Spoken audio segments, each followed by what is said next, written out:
Le transport public dans le périmètre urbain de la ville de Brazzaville est un véritable casse-tête pour les populations qui ne savent plus à quel sein se vouer.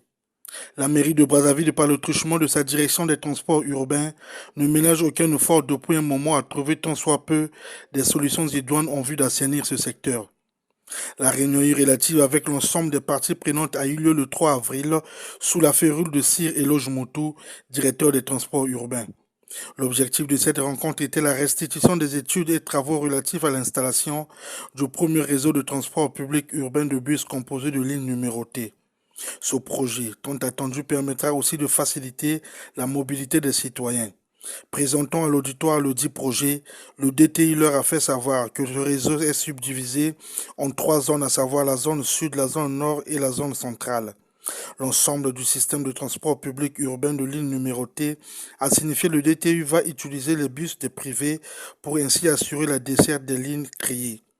Au sortir de cette réunion, les représentants des syndicats des transporteurs, à savoir Ngate Ituambola de la FESI-PTC et Dondon Ankali de l'inter-syndicat des transporteurs en commun du Congo, se sont prêtés à notre micro. Dans la forme, c'est une idée qui est géniale, mais dans le fond, nous allons regarder et nous allons revenir vers la DTI avec les amendements, puisque nous avions vu des distances de 10 km par exemple qui existaient à l'époque où le carburant coûtait encore 400-425. Bon, aujourd'hui, le prix du litre de carburant a doublé, nous sommes à presque 800, 775.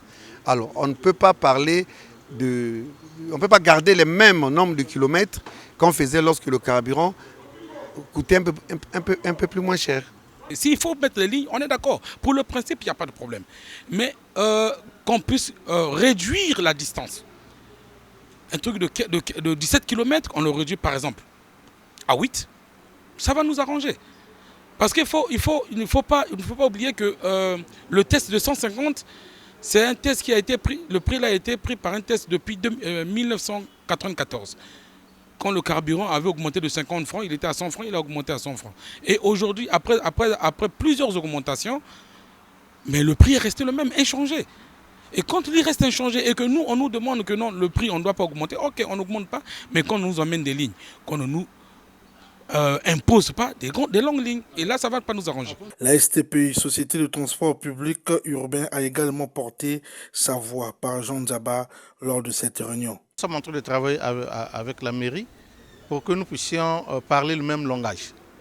Donc, le même langage en ce qui concerne le réseau. Donc, nous devrons revoir les distances, nous devrons voir le problème de carburant, parce que ce n'est pas possible que nous fassions des longues distances, mais au niveau de la pompe, la charge est toujours élevée. Ça pose problème. Donc,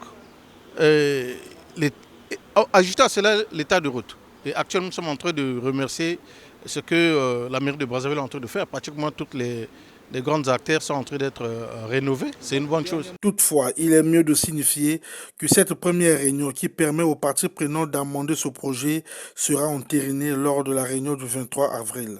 Rappelons que la DTU est en train d'exécuter sa feuille de route pour revêtir Brazzaville d'un tissu routier plus moderne.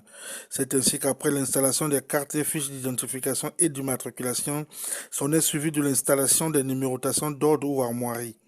Le recensement de l'ensemble des aires de stationnement de Brazzaville a été bouclé et aujourd'hui, le tout revient à la problématique du réseau de transport composé de lignes numérotées.